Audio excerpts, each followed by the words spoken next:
decided that we should let you have a relaxed evening in your familiar settings, in your own place. This is, as you know, Indian territory. But I think for many of you, this is what's the 6th to the 9th or 8th Olympics. And so we're very delighted to have you all over here. Really special to have a sporting icon, an Olympics icon, Madam P.T. Usha, because she's also the president of the Indian Olympic Association. But I think more than the fact that she was such an astonishing sports person is what she did to shatter the glass ceilings, in the sense that it transformed the whole generation of women athletes. And today, when you see that out of 117 athletes at the Paris Olympics, there are 47 women athletes. And by the way, the ones getting us all the athletes also. So, you know, that is true of all Olympians over here. So I think it's that 84 was an iconic moment, as I've often said, in our Olympics history, and we're very delighted that you are leading the Indian Olympic Association. And I've seen how much you are engaged in the processes over here. You were there at the various venues today as well. To all of you who have been here, I think it's a pleasure to see the Indian contingent, certainly. They're all doing well. I think sometimes we get obsessed with medals and positions. But I always keep reminding people that if you even make it to the Olympics, you're already a champion. Because to make that standard, to reach that standard, to qualify, is not a mean achievement.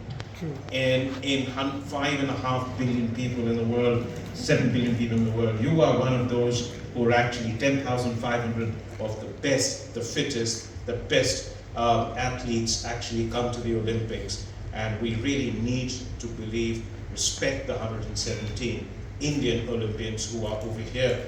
And it's very interesting that the last 3 Olympics, we've actually crossed the 3-digit figure in terms of our participation.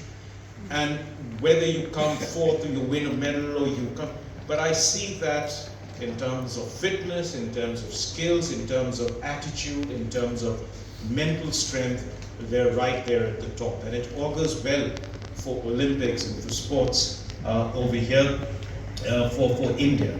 And I was here this morning at the Games Village, which I spent a few hours there, and I wanted to see what the facilities there were, what are we doing then, what is the Indian camp like, and what do we see in the French arrangements. And I think all of you know that the Olympics Village was set up in what was the most depressed part of the Paris region, the Saint-Denis. And it is part of a project to revive the region, and it's, I think, a very noble cause. The focus was on sustainability, to make the Olympics Village a sustainable project in terms of carbon footprint and ecology, and there are many aspects to it, including the lack of air conditioning, but also the fact that 60% of the food is actually vegetarian over there.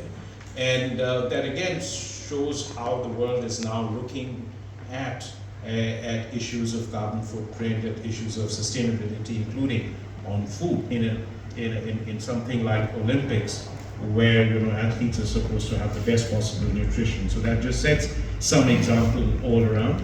I also went to and I can tell you there were some questions about food. I can tell you that I went to the dining hall, and there are 4 different kinds of stalls. There is French food, of course, and there is the 2 world sort of counters, World Food Mondial, and then there is halal section, and then there is Asian food. The Asian food is really Indian and Chinese food, and that actually draws the maximum number of people. So I think in some way, if you go to the Olympics Village, the Asian, by sheer footfall there, you can see what is the best food in the world in terms of taste.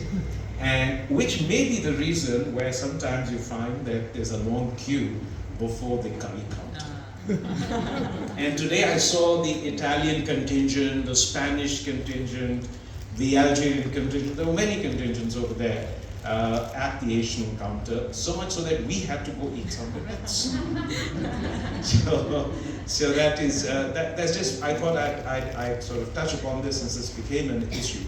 But let me just say a few words on the Indian camp, and I'd say this, that you have to give a lot of credit to Sports Authority of India and to the Indian Olympics Association. I mean, we don't have the chef de mission here, who is rightly with the contingent at the moment, Olympian medalist Gagan Naran. We don't have the deputy chef de mission, who is at the airport receiving some of the athletes who are coming here. But the facilities today there are unprecedented at the moment. I went to the medical recovery unit, and it's absolutely fantastic. It's top class. You've got ice baths, you've got these sleeping pods, you've got the massage rooms, you've got physiotherapy facilities, and you've got a great medical team. I mean, I almost felt like getting myself a nice physiotherapy session done over there. The best, you have a sleep specialist, I mean, with a great experience behind. That's the change that I'm seeing, and that's because Indian Olympic Association, Sports Authority of India, Ministry of Sports are actually doing everything to professionalize our participation, to make sure that the athletes get the best food, the best nutrition, the best comfort. But the most important thing is recovery. In sports, the most important thing is not just the physical training, but what you do in order to recover your energy, your strength, your body, to be able to compete the next day and move on from there. And I think the facilities were really, really impressive. They had wonderful strategy rooms also, which will remain something which we will keep to ourselves, because that strategy room is producing results. So we will not reveal those details yet about the strategy rooms, but it just shows. And then of course, a word about us. We at the Indian Embassy have been for the past year working very closely with the Indian Olympic Association, the Sports Authority of India, and the French authorities, in order to make sure that the athletes have their convenience and comfort is absolutely taken care of. And I can tell you this, that this is exactly the simple message from the Prime Minister to us. And you know how Prime Minister Narendra Modi is so sort of focused on sports, is to make sure that the athletes are not distracted by media or by social events and other things, so that they're focusing on training. Their mental focus is their physical training. But more important than his message was that everything should be done to make sure that everything they need for their peak performance is taken care of. And this has been our mission at the Embassy, to support Sports Authority of India and the Indian Olympic Association in everything that they need. And one of the most important things was we anticipated the need for the air conditioners. So my air attaché here, who was the Olympics attaché, had made sure that we had them when we needed them, because we anticipated that there could be shortages. Countries like United States that would have been consumed the entire city supply. So we were able to deliver this overnight to our athletes. This is just one example, but also sleeping pod and various other sport equipment. And so this is the great team effort that is required to make the advances that we need to make in sport. But this is also an Olympics which has certain other unique features for India. It isn't just the great performance, I think, of the athletes, and let us not look at the continue to counting the medal tally, etc. They've all been performing wonderfully. It's also the first time that we have an India House of India Pavilion here, which was commissioned by the Indian Olympic Association to Reliance Sports Foundation. I think it's probably the best. And I don't say this because it's India House, and it's really, really beautiful, attracting a lot of people and a lot of good comments also. But also JSW Sports, and many of you must be wearing that t-shirt, JSW Sports, actually sponsored, and it was so pleasing to see this, actually sponsored the exhibition on Pierre de Coubertin and the history of India Olympics at the Mayor's office in Paris 7, which was inaugurated by the Ministry of Culture of France and by Thomas Bach. He was there throughout. He was quite impressed to see this. And I think it enhanced our visibility. It made people realize that Indian corporates, Indian organizations are willing to invest in sports. The third, of course, is that in the diplomatic district, which is Paris 16, which is the Chanakyapuri, so to speak, of Paris, the only country which has a venue, a platform to showcase 2 weeks of culture is India. That's the only country. And that's been run by an Indian conservatory, which is a Paris-based organization.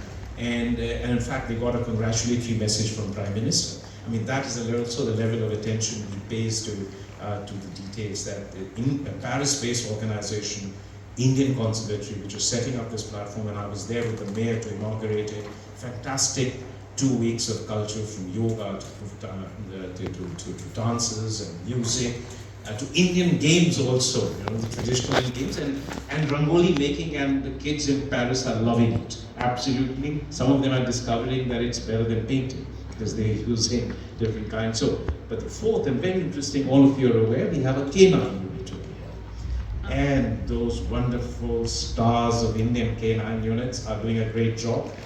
They landed here on 13th, no jet lag, our dogs were at work on July 14th. I went and met them, I even got a handshake from them. So, and we've been coordinating, as you know, very closely on security also. And we have an excellent security team also from India. As part of India-France security and defense partnership, the level of trust we have in each other, in our relationship, that we can share the most sensitive information with each other that we may not share with others, neither France nor India. So our security cooperation behind the scenes has been outstanding and excellent and very rewarding for both countries. But that brings me to 3 important points. One, of course, is that this is Paris Olympics, so it has to be something which is audaciously bold, ambitious, innovative, creative, very French. And in some sense, it is going to set new standards for Olympics, new directions. It's taken Olympics out of stadium into iconic venues around the city. They've just built 2 new facilities. That's it. One of them is the village, the other is the aquatic center. Everything else, including this noisy beach volleyball stadium right behind our house, is temporary. But the visuals are spectacular, that you actually see some of the most familiar, famous sites of Paris as backdrop to Olympics events. Some of you went to archery, some of you have seen those events. And so this is in some sense going to set a new standard, also raises consciousness about sustainability in Olympic movement, and that's going to be an important criteria for deciding on Olympics venue in the future. So this is an experience which also has produced challenges for many of you, running from one place to another, carrying equipment. Some of the arrangements, because of the distributed nature of the games, has also created challenges, but that's how each country wants to, as a conception of what its Olympics should look like. And that brings me to what is really Olympics about. As I say, Olympics is not just the biggest sporting event in the world. It is the greatest gathering of humanity in the world. It isn't just about competition. It is really about what we want the world to be, what we wish the world to be like. And that is what Olympics is about. It erases boundaries, it blurs, it overcomes barriers. And for 2 weeks, we come together as one world. We compete fairly, but we celebrate excellence. And we take joy in the beauty and the power of performances of anyone from any country in the world. And that is what we wish the world to be like. But Olympics is also about how each city, each country presents itself. It's a reflection of its vision of itself, and that is a very important dimension of Olympics. It isn't just about stadiums and sporting events, it's about the complete experience that you see, and many of you will be able to write 5 books on Olympics because many of you have been to many or more Olympics than I can even count. So I think this is an important part, and this is what brings me to us, India. And if, as I say, if this Olympics, Paris Olympics, is going to set new directions. Olympics in 21st century needs new destinations. And there can be no better destination in the world in the 21st century than India. And there are many reasons for it. One, of course, is the most obvious. We are the world's most populous country, 1.4 billion people, the world's youngest population. A country living in unparalleled diversity of religions, languages, cultures, traditions, ways of life. Living in peace and harmony. That is the message of Olympics, and that is the purpose of Olympics. And we embody this in our daily life. We're also one of the oldest civilizations and an open one, which has embraced the world, but which has also made its own distinct contribution to human progress and human civilization. And today, we are as rich in heritage as we are strong in our modern progress. The world's largest democracy, now soon to be the third largest economy, soon to be the locomotive, the major locomotive of the global economy, a technology and innovation hub.